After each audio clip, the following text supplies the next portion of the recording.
Saudi अरब के दारकूमत Riyadh में future fest के बानी आजिश आजम का कहना था कि जनवरी 2023 में 26 सऊदी आईटी कंपनियों ने पाकिस्तान में होने वाली कॉन्फ्रेंस में शिरकत की, जिसके बाद $200 मिलियन के मुआहदे सामने आए हैं, जिसको देखते हुए जल्द ही सऊदी अरब में एक आईटी कॉन्फ्रेंस का इनेकाद किया जाएगा, जो आईटी के मैदान में पाक सऊदी ताल्लुकात को मजीद फरोग देगी। जबकि आइंदा साल 2024 में बैनुल अक़वामी आईटी नुमाइश का इनेकाद लाहौर में किया जाएगा।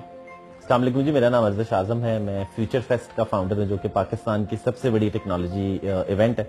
एक महीना पहले जनवरी में हमने 26 सऊदी कंपनियों को पाकिस्तान में होस्ट किया। कुछ 70 के करीब लोग यहाँ से आए, जिनका मकसद ये था कि वो पाकिस्तान से कनेक्ट करें, वहाँ पर लोगों को हायर करें। हमें बड़ी खुशी है बता के कि कुछ $200 मिलियन की अनाउंसमेंट हो चुकी हैं, जिसमें his royal excellency prince Fahad Al Saud ने भी एक इनिशिएटिव लॉन्च किया सऊदी पाक टेक हाउस के नाम से।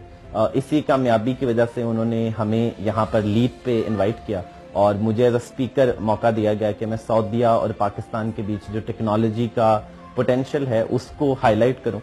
हमें लगता है कि जो सऊदीया विजन 2030 है, जो इसकी तरक्की है, जो इन्वेस्टमेंट यहाँ पर हो रही है, इसमें पाकिस्तानी टैलेंट का एक बहुत अच्छा रोल है जो प्ले किया जा सकता है, जो कि ऑलरेडी हमें नजर आ गया है कि जब वो पाकिस्तान आए उन्होंने इन्वेस्ट किया और वो फर्दर देख रहे हैं कि ज्यादा से ज्यादा वो हमारे साथ कोलैबोरेट करें। अब हमारा अगले साल फ्यूचर फेस्ट 2024 में जनवरी में लाहौर में होगा, लेकिन उससे पहले इंशाल्लाह हम सऊदी अरेबिया में रियाद में एक फ्यूचर फेस्ट कराएंगे, जिसका मकसद है कि पाकिस्तान और सऊदी में जो अपॉर्चुनिटीज का